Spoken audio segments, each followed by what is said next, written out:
ஒருத்தர் மரணம் அடைஞ்சிட்டாரு.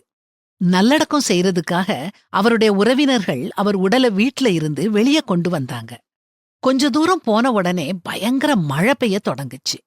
அந்த உடல பிளாஸ்டிக்கால மூடி அங்கேயே வச்சிட்டு தாங்க மழையில நனையாம இருக்க எல்லாரும் அங்க இருந்த ஒரு வீட்டு காம்பவுண்டுக்குள்ள வேகமா போய் நின்னுக்கிட்டாங்க.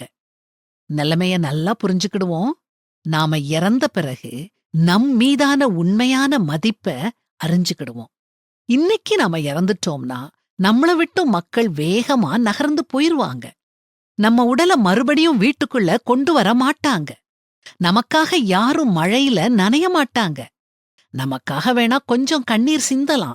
ஆனா யாராவது ஒரு நகையையோ அல்லது மொபைல் போனையோ தொலைச்சாங்கன்னா அது நம்ம மரணத்தை விட அவங்களுக்கு அதிகமான வேதனைய கொடுக்கும். இப்போ கொஞ்சம் யோசிச்சு பாப்போம்.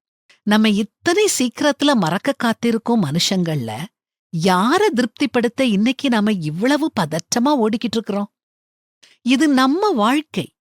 ஆண்டவரைத் தவிர யாரையும் நாம திருப்திப்படுத்த தேவையில்ல.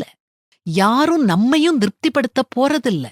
அதனால நாம உயிரோட இருக்கும் வரைக்கும் ஆண்டவருக்காகவே வாழுவோம். அவரை பிரியப்படுத்துறது மாதிரியே வாழுவோம். அவரை பிரியப்படுத்தணும்னா என்ன செய்யணும்? சகலவித நற்கிரியைகளும் ஆகிய கனிகளைத் தந்து தேவனை அறிகிற அறிவில் விருத்தியடைந்து கர்த்தருக்கு பிரியமுண்டாக அவருக்கு பாத்திரராய் நடந்து கொள்ள வேண்டும்னு வேதாகமம் சொல்லுது. யாரு எப்படி இருந்தாலும் பரவாயில்ல, நாம நன்மை செய்யறதுல சோர்வடைய வேண்டாம்.